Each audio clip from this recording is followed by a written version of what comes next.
I have many jobs, and one of them is I'm a journalist. I've been a journalist in and around Boulder and Denver for about 30 years.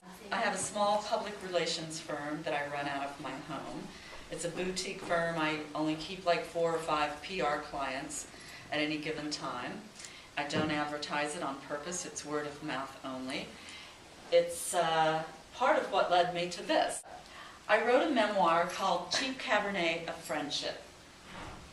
It's a story of 2 women in their 40s being bad girls drinking lots of wine, but they've got big hearts.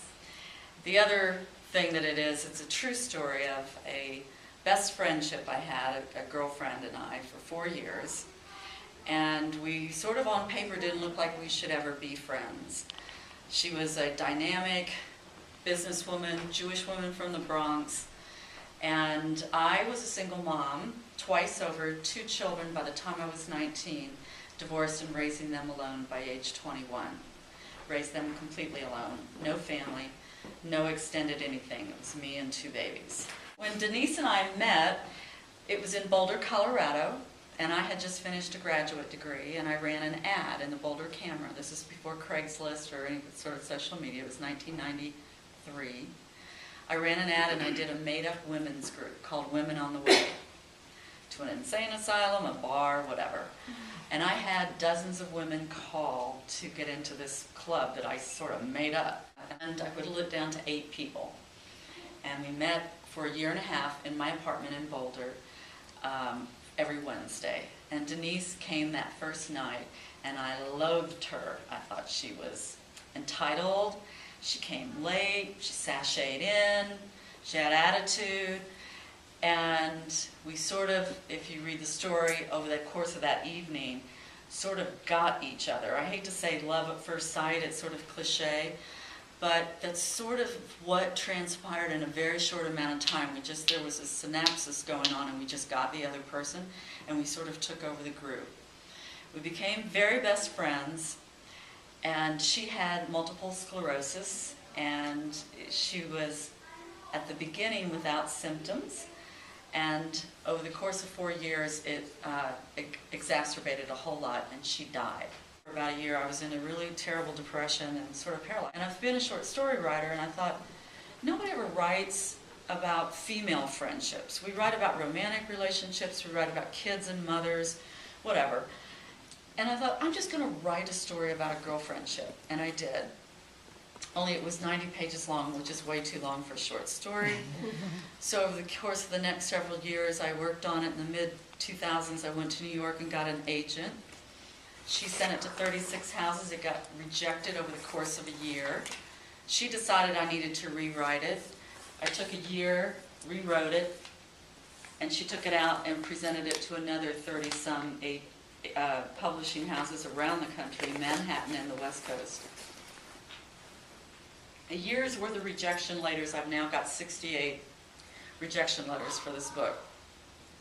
And I'm bitter pissed. It's like 2007. So I'm like, I threw it on a shelf. And I got the idea in 2009. I knew the book was publishable. I'm a books reviewer for the Rocky Mountain News. And I've written about publishing. I write for Poets and Writers magazine and other Writer's Digest. And I thought, it's a publishable book.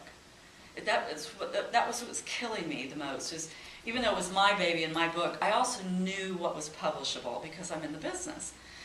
And I decided, and that's how we'll get to this, to host an online book launch party in late 2009 called Vino for Every Vixen, Cheap Cabernet Wine Party. I decided that I was going to take from May to October and treat this book like it was a small business. It was going to have a PR campaign to blow your mind. I was going to get web partners and any other partners I could to join me in the party and sort of give away gifts from their businesses, and I looked for websites that had female-centric audiences already built. I went to Julie Balistreri and she's third-generation vintner in North Denver, the Balistreri Vineyard, and she read this version and she went, oh, let's just stop the presses. We're going to do a signature wine to go with this, and we're going to co-market. And what I did was I acted like this was the best piece of literature you haven't read yet. I mean, I just decided to be this infectious, sort of shameless self-promoter because, one, I knew it was a publishable book. Two, I know it's a rotten business, book publishing, as is any sort of artistic endeavor that you want to take to a commercial level. I mean, and I'm pretty good at this stage of my life about rejection. So, and I was going to take a little chunk of money, which I didn't have. I had a credit card with some space on it.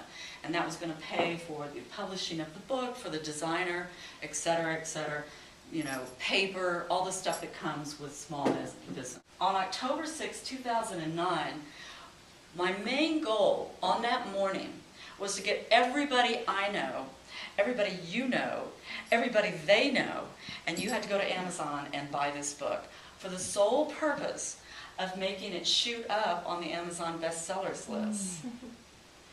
And I built a mail merge to several hundred agents and book publishers.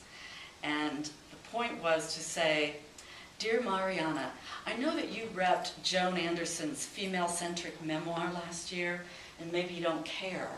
But I went from being 1,876,321 on Amazon this morning to, I honestly did go to number 67 in sales of overall books on Amazon, number 12 in best-selling memoirs on Amazon, and then we hit number 1 movers and shakers for the day on October 6, 2009 on Amazon. I took print screens of that and I dropped it into the mail merge and sent it to carefully selected female-centric agents and publishers around the world, mostly in the US and the UK. At the end of all of this, exactly a month after this launch on November 6, 2009, a dream agent, Dorian Karchmar is her name, she works for the William Morris Agency. It's the largest entertainment representation in the world. They have offices in Manhattan, Beverly Hills, and in London. I always wanted Dorian. Dorian's a hard businesswoman in Manhattan. She just is a deal closer, you know. She's that girl. She doesn't care what you think or feel or whatever. She knows how the money flows, and she likes to bring people together. What happened was, the 3 weeks after October 6, 2009, I had 22 publishers and 16 literary agents demanded I overnight my book to them, that I overnight this book to them. And Dorian called me and said, "You tell everybody they're not talking to you anymore, they're talking to me." And my whole life changed. Everything, 10 years of all the rejections, all the hell. And let me tell you, when you get 68 rejections for a book, you have no idea why it's really getting rejected. You have no idea, because you get 68 different reasons. Everything from, it doesn't go in our portfolio this year, to, I don't know, nobody's buying memoir. I'm like, really? Nobody's buying a memoir. We held an auction, and Hyperion won the auction, and they bought the book. So, what's happened to me since? Well, okay, they bought the book. I got this much in advance, most of which I'd already spent on the self-publishing campaign, the rest of which I've subsequently spent on doing marketing for the Hyperion version, because what they don't really do is they don't really spend a lot of time or money doing marketing or promo for your book if you're a first-time author. They're like, you're the engine that got it this far, let's see where you can really take it now. And big publishers in New York have celebrity authors. So Marlo Thomas, Michael J. Fox, they also get their books published at Hyperion. And as my editor said to me, she said, the Michael J. Foxes and the Marlo Thomases of this world are the reason we can buy your book. They pay for, you know, it's a business, it's a rough business. So now I go through a whole lot of effort to self-promo this book because I don't want it to die on a vine, because I want to publish other books. I work Facebook and other social media, about 15 different sites. Like, my life depends on it. I've got 5,000 friends, I do Twitter, I do it all. And I devised a campaign called Where's Cheap Cabernet Pouring This Week? It was 8 sort of flash mob events around the Denver area. I invited all my Twitter and Facebook fans to them. I went out on the street dressed in sandwich boards that were the book jacket. I made cork hats. I made my boyfriend, who's no longer my boyfriend, can you blame him, wear all this stuff too. I started a book club campaign. For every I reach out to 10 book clubs a week, and I have a running process. For every book club that schedules my book, I send them a bottle of wine for scheduling my book, and I Skype it, or I come to the book club if it's in central Denver, and to discuss the book. And so far, we've got like 350 book clubs and more, yeah. Wow. So this is just a little glance at my Facebook page. The book clubs come to the Cheap Cabernet page, or sometimes my personal page. And this woman actually got us into a Houston newspaper. So I get this sort of extrapolated press and promo that I wouldn't have if I didn't have the book club sort of on my team, if you will. This is the one thing that I did you probably saw in the parking lot. One of my PR clients is a vehicle digital wrap outfit. That's what they specialize in. And they really weren't my PR client. I just called them. This is why I believe in being brash, and I believe in being willing to take a no or be laughed at. I'm cool with all of that at this point in my life, including and especially my professional life. So I just called.